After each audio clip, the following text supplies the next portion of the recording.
In this video, we're going to discuss about direct proof. So, hindi to part ng topic under the book of IMAS sa number theory, but I decided to include direct proof. Okay, kasi sa mga susunod na proving, so gagamitin natin yung method ng direct proof. Okay, so posible natin magamit to. So ano ba yung ginagawa natin kapag direct proof ang method? So ito, ang ginagawa natin, ginagamit natin yung mga hypothesis in order to arrive at the conclusion. Okay? So, ang ginagamit natin mga premises, tapos pinapakita natin yung, kailangan mapakita natin yung conclusion. So, yun yung sa direct proof. Okay, so let's try. Number 1. Let's prove that if x is an odd integer,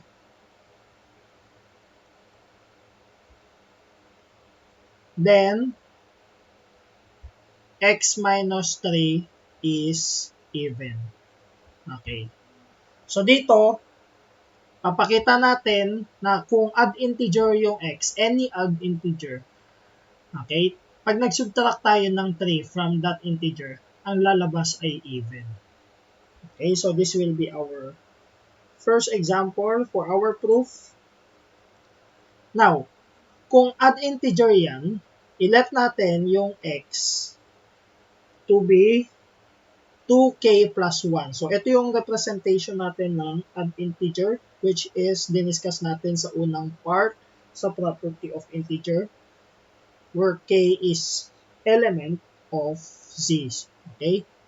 For some integer k. So, let's call it as our equation number 1. And then, mag-add tayo ng negative 3.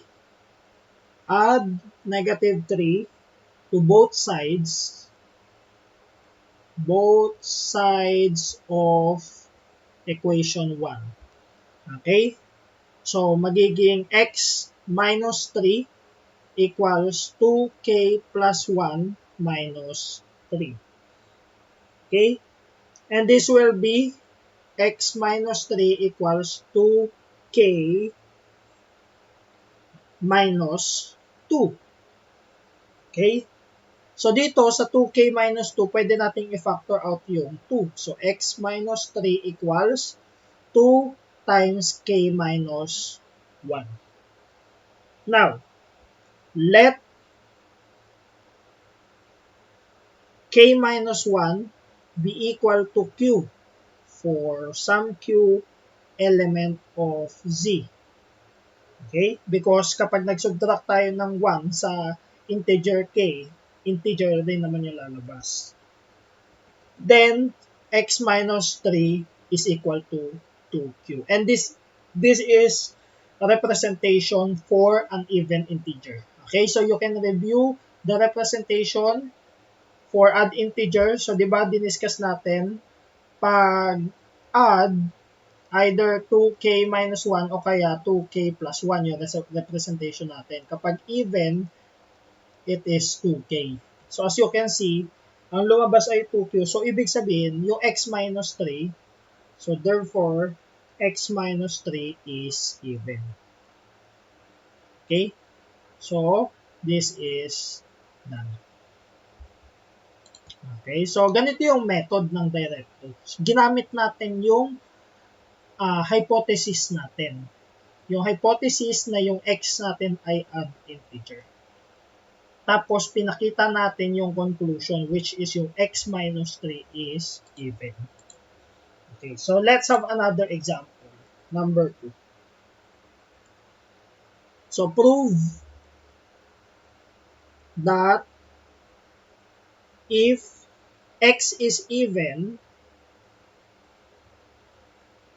then x squared is also even. Okay? So, dito gagamitin natin yung hypothesis na yung x ay even. Papakita natin na yung x squared ay even. So, for our proof, let x be equal to 2k kasi even yung x natin. So, some k element of z. Okay, so let's make it as our equation number 1. Okay. Squaring both sides of equation 1. So, i-square natin yung both sides, magiging x squared equals 2k squared. Okay? And simplify natin, x squared equals 4k squared. Okay? Now, i-rewrite natin tong 4k squared, factor natin tong 4. So, this is x squared equals 2 times 2k squared. Okay? Now, let's, wait. Okay. So,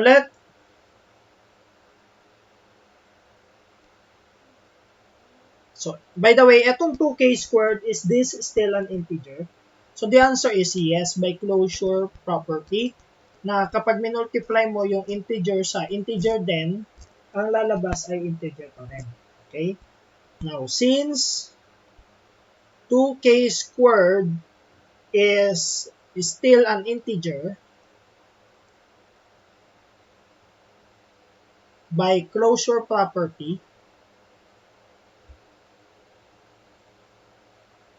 so we can